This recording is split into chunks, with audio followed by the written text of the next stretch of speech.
In southern Thailand, human trafficking is on the rise while authorities struggle to control criminal gangs that capture illegal immigrants and transport them to other countries.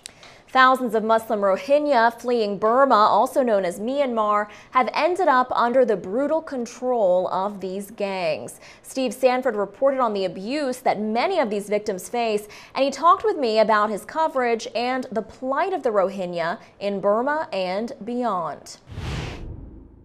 In southern Thailand, a chain of remote islands conceals a growing problem for Thai authorities. Thousands of Muslim Rohingya escaping persecution in Burma often begin the journey to Malaysia voluntarily, but end up under the brutal control of criminal gangs in Thailand. Steve, they're often called stateless and unwanted. Who are the Rohingya?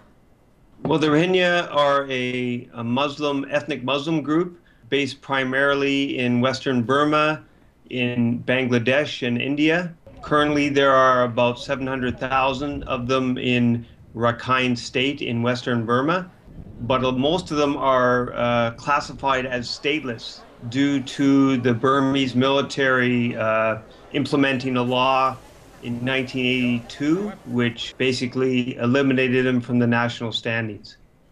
So your story, Steve, focuses on the Rohingyas' escape out of Burma and their attempt to get to Malaysia, but somehow they end up in Thailand. How does that happen?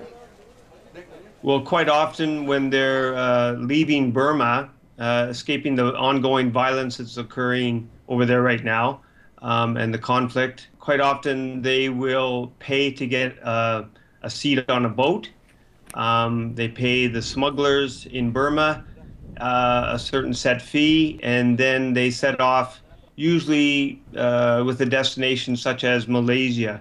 En route, they will stop in Thailand, and quite often they will be transferred from one group to another. Sometimes there have been indicators that certain Thai authorities are involved with the criminal gangs, and they end up in a case that might have started out as a smuggling case, and it transforms into more of a human trafficking case. One asylum seeker who took police to a former trafficking camp said there was little food and water, and they were beaten often if they couldn't pay more money for their release. They forced me to call my brother. I told him that he had to pay the brokers for my freedom. But my brother had no money, so the brothers kicked and punched me until my family could raise enough funds. You talk about the Thai authorities being involved potentially in the smuggling operations, but they're also involved in these criminal gangs?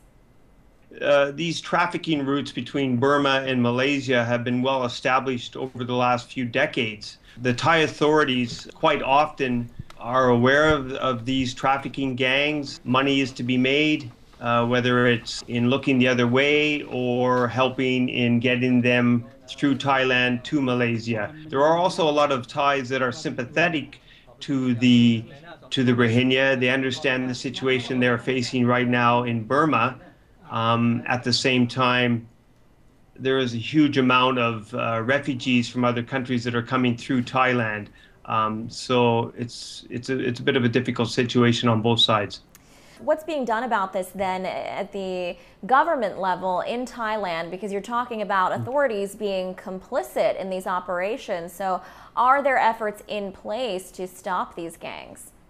I think there are elements of the Thai police force that are actively trying to apprehend these criminal gangs, but there are also members within the different authorities that are complicit, and therefore it makes it a lot more difficult for the authorities that want to stop these activities from doing so. So Steve, what's the future then for the Rohingya? It seems like the root of this problem really is in Burma. So how are they going to be treated in the future? Do we see any change? Well, I think you're exactly right there. Basically, the situation in Burma has got dramatically worse in recent months. Groups that have been associated with the military, Buddhist nationalists, have been linked to the military. They have basically cut off humanitarian aid to the camps that are now holding about 140,000 displaced Rohingya in Rakhine State. They're lacking medical aid. There are daily preventable deaths that are occurring, according to recent reports. So I think the situation in Rakhine State, I mean, a lot of people are saying it is the same conditions as a genocide. It's a slow-burning genocide, a lot of people are saying. Western businesses, Western governments need to be aware of what the situation, how drastic it is getting over there. Yeah, there just doesn't seem to be a lot of attention on it right now.